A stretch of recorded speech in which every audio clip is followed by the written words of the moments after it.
ನಾನು 7ನೇ ತರಗತಿಯಲ್ಲಿ ಓದುತ್ತಿದ್ದೇನೆ. ನನ್ನ ಪಾತ್ರ ಅಮ್ಮ. ಅಮ್ಮ ಎಂದರೆ ಅದ್ಭುತ. ಅಮ್ಮ ಅಂದರೆ ಎಲ್ಲರಿಗೂ ಇಷ್ಟ. ನಮಗೆ ಏನೇ ಬೇಕಾದರೂ ಅಮ್ಮನೇ ಬೇಕು.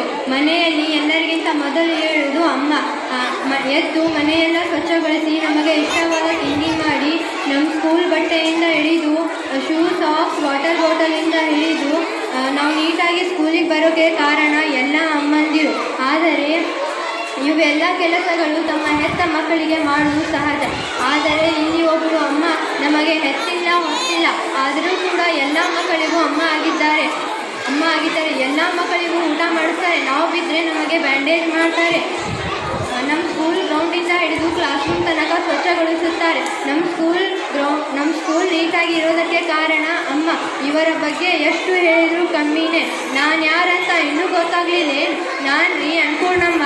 ಏನು ಅನ್ಪೂರ್ಣಮ್ಮ ಎಷ್ಟು ಚೆನ್ನಾಗಿ ರೆಡಿಯಾಗಿ ಬಂದ ಅಂತ ಅಂದ್ಕೊಂಡ್ರೆ? ಹ್ಞೂ, ಮತ್ತು ಇವತ್ತು ನಮ್ಮ ಸ್ಕೂಲಾಗ ಗೆಸ್ಟ್ ಬರ್ತಾರಂತ ಹೊಸ ಸೀರೆ ಉಟ್ಕೊಂಡ್ಬಂದೀನಿ. ಈ ಸೀರೆ ಒಳಗೆ ಚೆನ್ನಾಗಿ ಕಾಣಿಸಕತ್ತೀನಿ ಏನು ಮಕ್ಕಳ? ಹ್ಞೂ, ಮತ್ತೆ ಚೆನ್ನಾಗಿ ಕಾಣಿಸ್ಲೇಬೇಕು. ಈ ಸೀರೆ ಯಾರು ಕೊಡ್ತಾರೆ ಗೊತ್ತೇನಿಲ್ಲ? ನಮ್ಮ ಯಜಮಾನರು ಪ್ರೀತಿಯಿಂದ ದೀಪಾವಳಿ ಹಬ್ಬಕ್ಕಂತ ಹೊಸ ಸೀರೆ ಕೊಡ್ತಾರೆ. ನಾನು ಹೊಸ ಸೀರೆ ಕೊಡ್ತಾರಂತ ಅಷ್ಟೇ ಪ್ರೀತಿಯಿಂದ ಉಟ್ಕೊಂಡು ಬಂದೀನಿ.